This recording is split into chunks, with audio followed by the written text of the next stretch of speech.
The wind howled through the ruins of what used to be Earth's biggest city. Now only broken steel, cracked roads, and scattered dust remained. Among the wreckage stood a small food stall built from scrap metal and melted signs. Behind the counter was a man named Rook, a former soldier who had turned into a cook after the world ended. No one knew how long the war had lasted. It had started with strange lights in the sky and ended with silence. The sky was still stained red from the final strike that had burned the clouds. Nuclear heat had mixed with alien weapons, tearing cities in half. The Earth was no longer the same. But Rook survived, not by fighting, but by feeding those who still breathed. He had found an old bunker full of military rations. They weren't tasty, but they were clean and safe. Over time, he started trading with anyone who passed through. Soldiers, scavengers, and even aliens. Everyone was hungry. He set up a stall and started cooking whatever he had. The smell of warm food in a dead world pulled in all kinds of strange visitors. That morning, the sun barely peeked through the thick dust. Rook was cleaning a can with a dirty rag when he saw a group of figures approaching. They walked gracefully, but with caution. Their skin shimmered in the sunlight, too smooth and colorful to be human. 3 of them were tall and elegant, dressed in tight suits made from materials Earth had never seen before. Their eyes were large and glowing, scanning everything. One stepped forward. Her skin was jade green, and her silver hair blew in the wind like silk. She placed her hands on the counter and stared at the cans lying behind him. Her voice was soft, but her words were firm. She asked if he was the one who had food. Rook nodded slowly.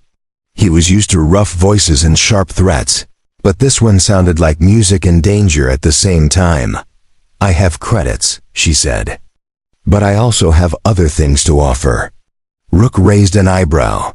He wasn't sure what she meant, but he stayed calm. He had learned not to ask too many questions. If someone wanted food and didn't cause trouble, he didn't care where they came from. Still, her eyes looked hungry in a different way, not just for food, but for something else. The other 2 aliens stepped closer, their movements slow and curious.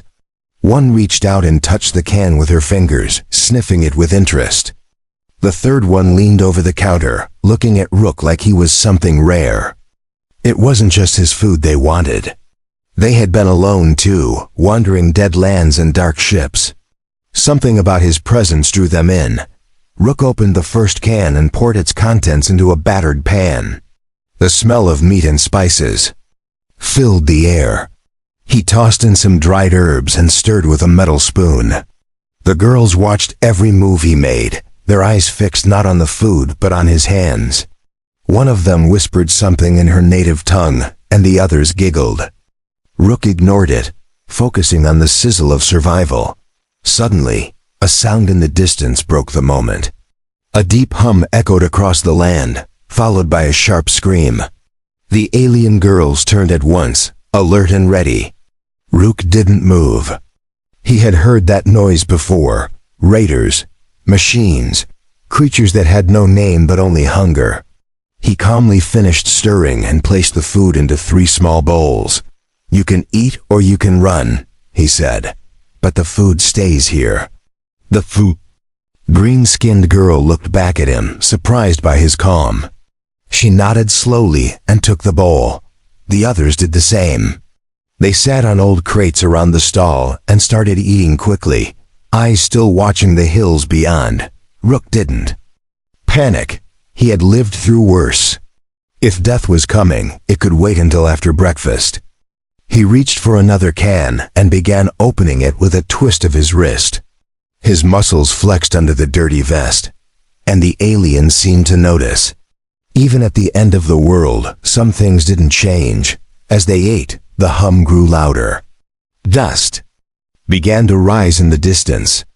Rook looked up, then calmly placed the next set of cans on the hot surface. Whatever was coming, he would meet it the same way he met everything now, with food, fire, and a silent stare. The ground trembled under Rook's boots as the distant hum turned into a low roar. Dust clouds rolled over the broken plains, and sharp silhouettes moved through the haze like wolves searching for weakness. The three alien girls stopped eating. Their glowing eyes scanned the horizon while their hands hovered near hidden weapons. Rook didn't speak. He calmly placed another pan over the heat, cracking open a fresh can of stew.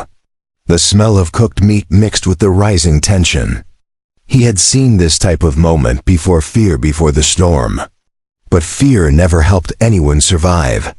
Calmness did. The green-skinned alien, the one who had spoken first, stood tall and shielded the other two with her body. Her gaze was locked on the horizon, and a thin silver device in her hand hummed quietly.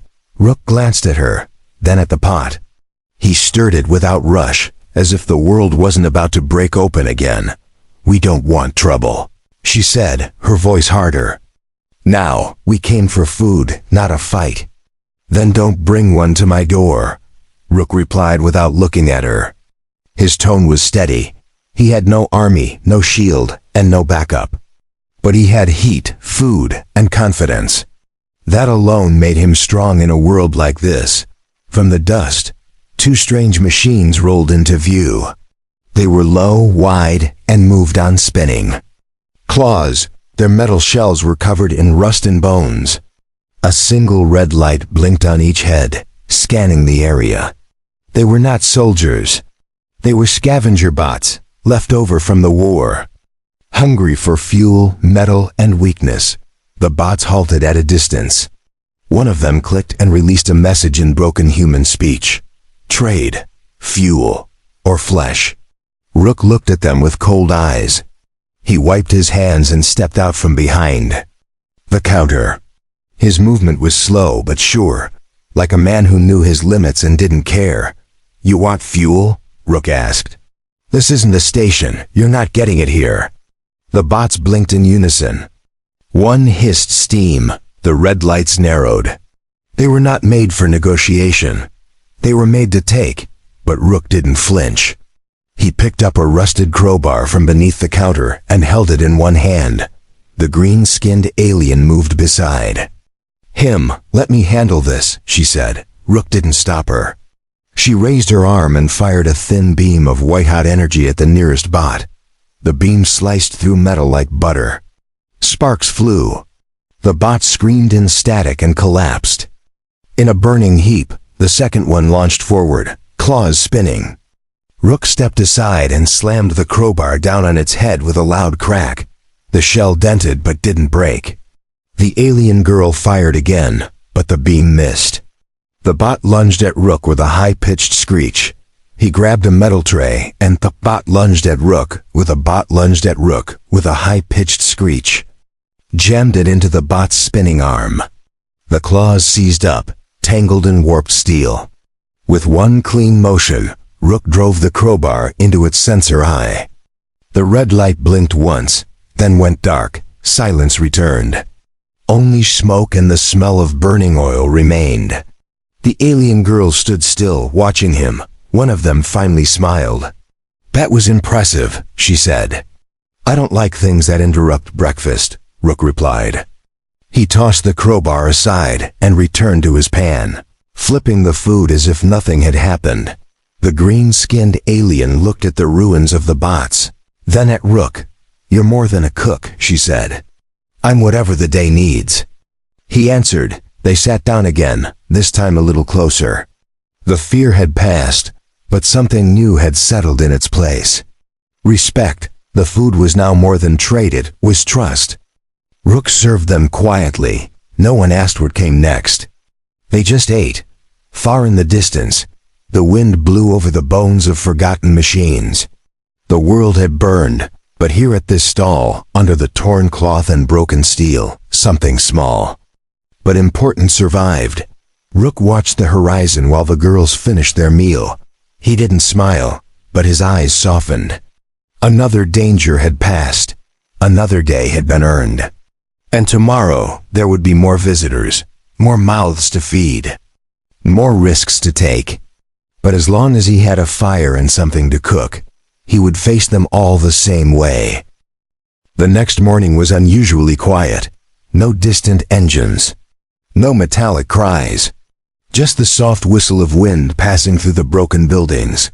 Rook stood behind his food stall, stirring a thick broth in an old pot. The rising steam carried the smell of meat, herbs, and survival. The green-skinned alien girl returned first. Her silver-white hair was tied back now, and her eyes looked sharper than before. She didn't speak right away. She simply placed a smooth black cube on the counter. Rook looked at it, then at her. She nodded once. "Food," she said. Rook accepted the trade without a word. He ladled the broth into a steel bowl and placed it in front of her. She sat on a crate, back straight, hands resting in her lap. Her kind were proud, but hunger was a force that leveled everyone. Soon the other two girls arrived. They carried strange items, crystals that pulsed with light, cloth that shimmered like water, and roots from plants Rook had never seen before. They didn't need to explain. The food was worth it. They sat around the stall, eating in silence. Rook worked steadily, opening cans, chopping dried meat, and grinding old herbs between stones. He didn't ask questions. He didn't give orders. He just cooked. After a while, the green-skinned girl spoke again. "Your food is good. Better than the space rations." "Because I use real ingredients," Rook replied. "Not printed powder and recycled protein." She tilted her head. "You fought in the war?" "Yeah," Rook said. Until there was nothing left to fight for. There was a pause. Then one of the other girls leaned forward. "Do you know how many humans are left?" "Not enough to form a soccer team," he answered. It was a joke, but his voice didn't smile. They nodded in understanding. Their kind had lost many too, different worlds, same fate. War had scorched every flag and broken every border. Now survivors clung to any place that had warmth, water, and something to eat. The green-skinned girl picked at the last bite in her bowl. "You have strength," she said. "Not just in arms, but in how you stay calm. That's rare now." "I serve food," Rook said. "Calm comes with it." She looked at him for a long moment. Then she leaned closer. "We've been followed. A ship landed last night. Not ours, something worse." Rook didn't stop stirring the pot.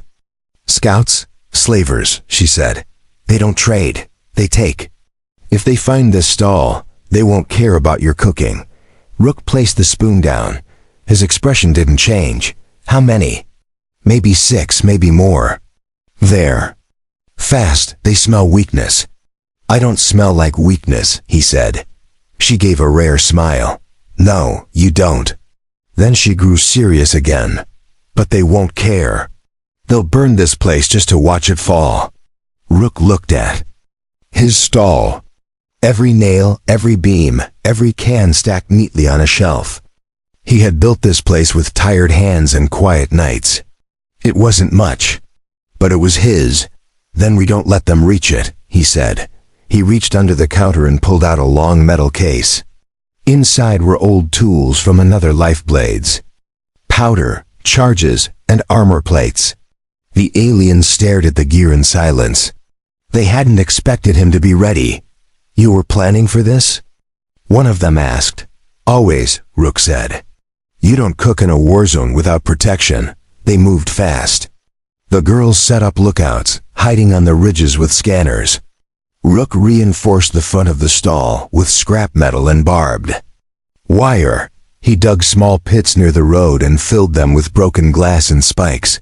His hands moved with purpose. His mind was sharp. The sun dipped lower. Shadows stretched across the sand. The scent of stew still filled the air, but something darker rode with the wind now. Trouble was coming. And for the first time, the food stall was no longer just a place of peace. It was a target. As night settled in, Rook poured himself a small bowl and sat behind the counter. The aliens took their positions around the camp. No one spoke. They just waited. He took a slow bite. The flavors were strong, earthy, and full of heat. It tasted like the kind of meal you eat before a battle, the kind of meal that might be your last. Asterisk darkness fell over the wasteland like a heavy blanket. The stars above blinked weakly behind layers of dust and smoke. The food stall glowed, softly lit by a few flickering bulbs wired to old batteries. Rook stood behind the counter, eyes scanning the shadows beyond the broken road. He could feel it now, the change in the air, the tension, the quiet before something awful. The alien girls were spread out across the perimeter, hidden behind scrap, walls and overturned vehicles. Each one held a different weapon, strange and alien in design, but their hands were steady. Rook had placed 2 large pots on the fire. One held stew. The other boiled water mixed with powder that would create thick smoke. He stirred them slowly, not because he needed to, but because it kept his mind clear. A low hum came again, not like before. This one was colder, quieter, and more precise. Then a flash of red lights appeared on the edge of the hills. 5 dark shapes moved into view, walking in a line like hunters tracking scent. They wore armor with smooth surfaces, no marks or flags. Slavers didn't wear signs. They only wore fear. One of them stepped forward. His helmet hissed as it unfolded. His face was pale, his eyes black, his mouth stretched with metal hooks at the corners. "We smell firing meat," he said. "We take what we want." Rook didn't blink. "You're late." "Dinner's almost done," the slaver sneered. "We don't eat human food." "Good," Rook replied. "More for me." The slaver raised his arm. The others spread out, guns pointed. The air turned sharp. But before he could give the order, a beam of green light flashed from the shadows and struck the slaver's chest. He staggered back, screaming as sparks flew from his armor.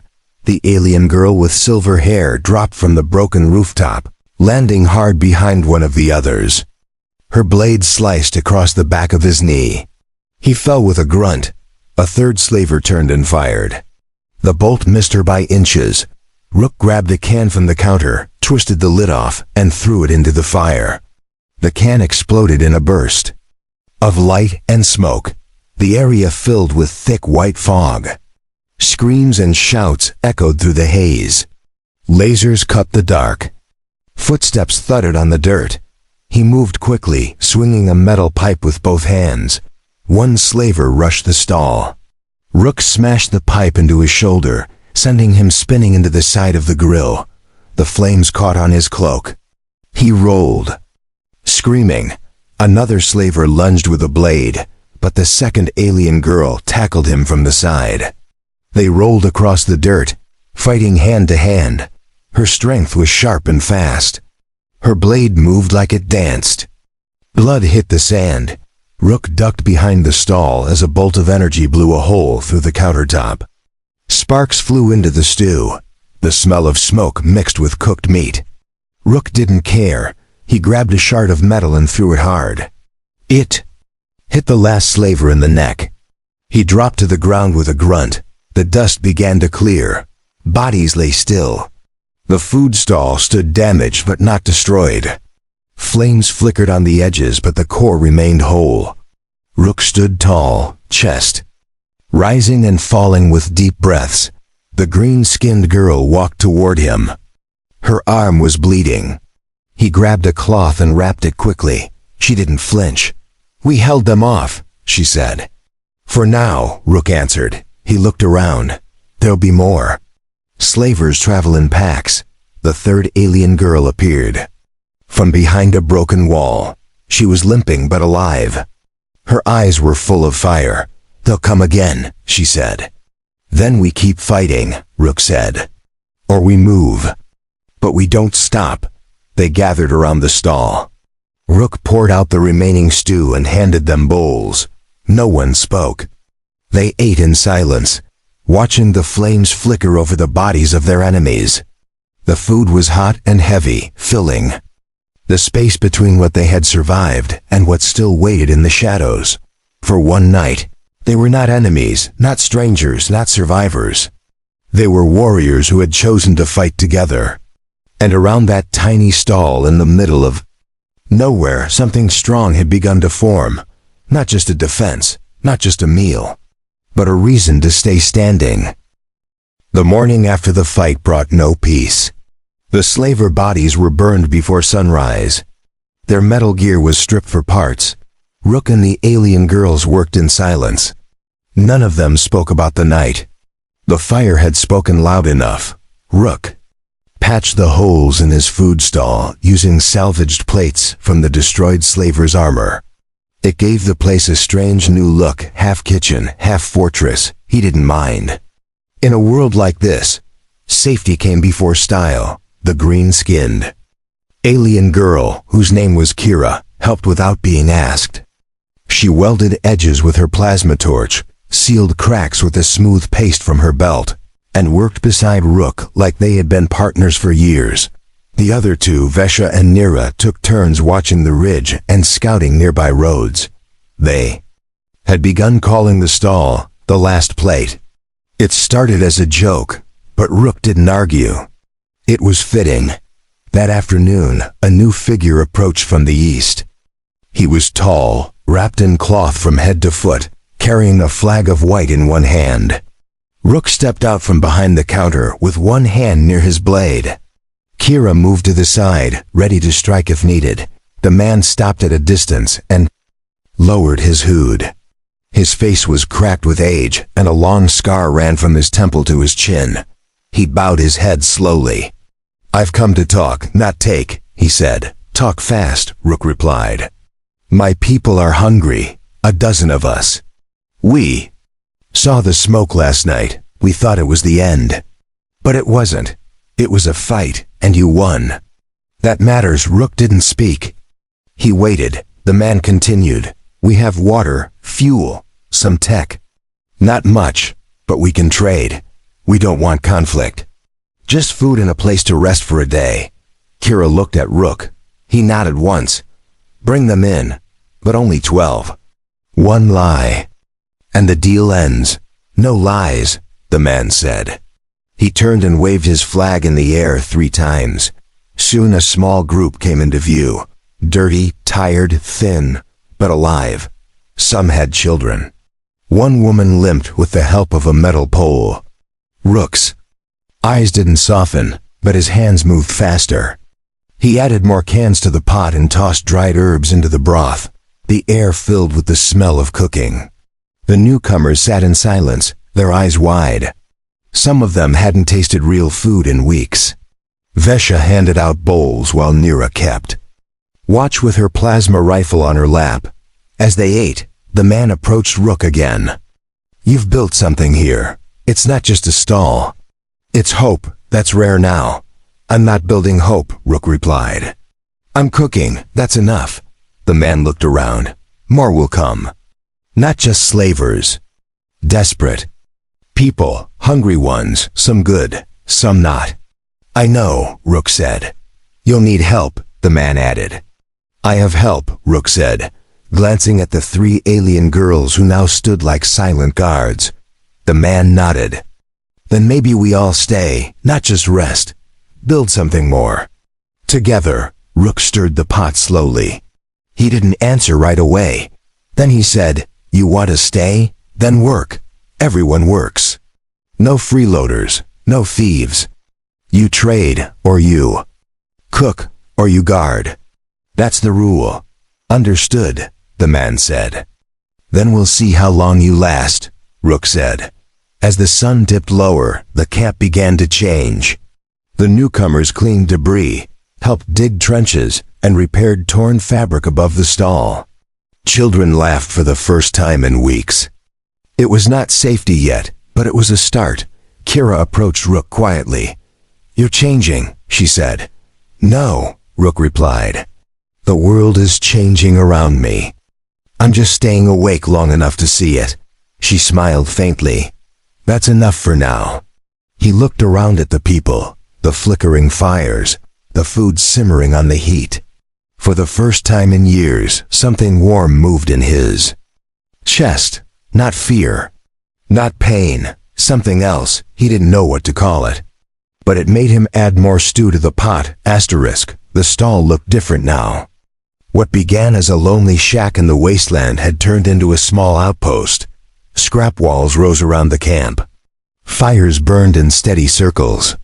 Children played near the edges, while guards stood on lookout points made from broken towers and rusted poles. Every day brought new visitors. Some came with goods. Some came with wounds. A few came with weapons and lies. Rook handled all of them the same way, with food and fire, and a clear set of rules. No stealing. No violence inside the camp. No trades without value. Break one, and you were out. Kira had taken up leadership among the Outer Watch. Her sharp eyes and faster hands made her respected among the guards. Vesha and Nira ran supply runs, collecting metals, herbs, and fuel from the wild. The 3 alien girls were no longer just wanderers. They were part of something larger. Rook cooked every day. His hands moved with steady purpose. He still used the same old pans, the same dented cans, the same slow stir of spices and meat. But now he made more. And more kept coming. One evening, as the wind blew softly through the cracked lands, a stranger approached. He was thin, his coat torn, his face covered in a mask of silver lines. He didn't speak. He held up a small metal box and placed it on the ground. Rook looked at it. The box ticked. Kira stepped forward, weapon drawn, but Rook waved her off. He walked up to the box, knelt, and opened it slowly. Inside was a folded note and a data chip. The note read, "We see what you are building. We do not like it. This is your warning." The chip carried an image. A warship, not slaver class. Military grade. Large, fully armed. Rook stood slowly. His face remained calm. "They're not bandits," he said. "They're organized." "Do you think they'll attack?" Kira asked. "I don't think they'll wait long," he replied. That night, the camp held a meeting. Rook stood on a crate, surrounded by those who had found food and safety under his roof. He told them everything, about the ship, the message, the threat. "We've built something here," he said. "But nothing is safe forever. If they come, they'll come to burn it down. So we choose now. Fight or flee. Stay or scatter." A long silence followed. Then a woman stepped forward. Her arms were burned, but her eyes were bright. "We stay," she said. A man with one leg raised his crutch. "We fight," he added. One by one, voices rose. They didn't shout. They didn't beg. They spoke with calm resolve. Rook nodded. "Then we prepare." Over the next days, the camp transformed again. Trenches were dug, traps laid, walls reinforced. Even children helped, carrying water, sharpening scrap, or painting warning signs. The food stall never closed. Rook fed them, through sweat and dust. Then one dawn, the sky changed. A shadow crossed the sun. The warship arrived silently, floating like a god. It didn't land. It hovered above the camp. A voice rang from its speakers. "You were warned. This is your last chance. Disband or be destroyed." Rook stood in the center of the camp, apron stained, ladle in one hand, crowbar in the other. He looked up calmly. Kira stood beside him, her blade drawn. Vesha and Nira flanked the sides. Behind them, hundreds of survivors waited. Rook didn't raise his voice. "This is not just a stall. It's a home. You want to burn it, then try. But we won't run." The ship charged its weapons. The air hummed with power. But before it could fire, dozens of lights appeared.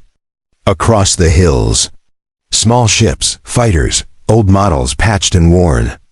They rose into the sky and formed a line between the camp and the warship. A voice crackled through Rook's earpiece. "We heard about your stew, human. Thought we'd fly in for a taste. Allies. Traitors. Ex-soldiers. Even former enemies. They had come back, not for war, but for what he had built. The warship hesitated, then turned, and vanished into the clouds. Cheers rose, hands clapped. But Rook simply turned back to his stall. He stirred the pot slowly, tasting the flavor. It was just right. He didn't build an army. He built a place worth protecting, and sometimes that was stronger than any weapon.